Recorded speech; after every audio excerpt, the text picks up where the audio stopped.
பல வகையான அனுபவங்கள், அந்த அனுபவங்கள் தந்த முதிர்ச்சி, அந்த முதிர்ச்சியினால் கிடைத்த அறிவு. இதற்குத்தான் மானுட ஞானம் என்று அறிவியல் அறிஞர்கள் பெயர் சொல்லுகிறார்கள். A collective human wisdom.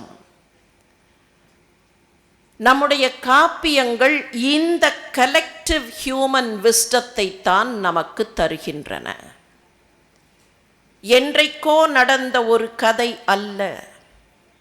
என்றைக்கோ நடந்த ஒரு கதை என்றால் அந்த கதை அந்த இடத்திலே முடிந்துவிடும்.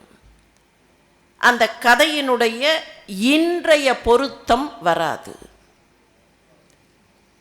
மேலை நாட்டு காப்பியங்களையும் கீழை நாட்டு காப்பியங்களையும் ஆய்வு செய்யும் போது ஆய்வாளர்கள் ஒன்றை கவனத்தில் கொள்ள வேண்டும். மேலை நாட்டு காப்பிய பாங்கு கீழை நாட்டு காப்பியத்திற்கு பொருந்தி வராது. மேலை நாட்டு காப்பியத்தில் முக்கியமான விஷயம் என்ன தெரியுமா? இன்றைக்கு திரைப்படங்களில் நாம் பார்க்கிற உத்தி, கிளைமேக்ஸ் என்னவோ அந்த கிளைமேக்ஸுக்கு பக்கத்தில் கதை தொடங்க வேண்டும்.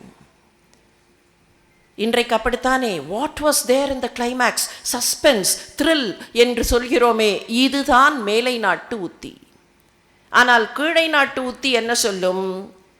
எத்தனை முறை நீங்கள் ராமாயணம் கேட்டாலும் ராமன் பிறப்பிலே தொடங்கும், ராமன் திருமணத்தில் தொடரும், தண்டகாரண்யத்திற்கு போகும், அங்கே இருந்து யுத்தத்திற்கு செல்லும். இதே ஆர்டர்ல தான் திரும்ப திரும்ப திரும்ப திரும்ப திரும்ப திரும்ப ராமாயணம் எழுதப்பெறும், வாசிக்கப்பெறும், படிக்கப்பெறும். யாரோ ஓரிருவர் மாத்திரம்தான் இந்த சீக்வென்ஸை மாற்றியவர்கள். அப்படியானால் என்ன தெரிகிறது? It is not for the story but something else in the story.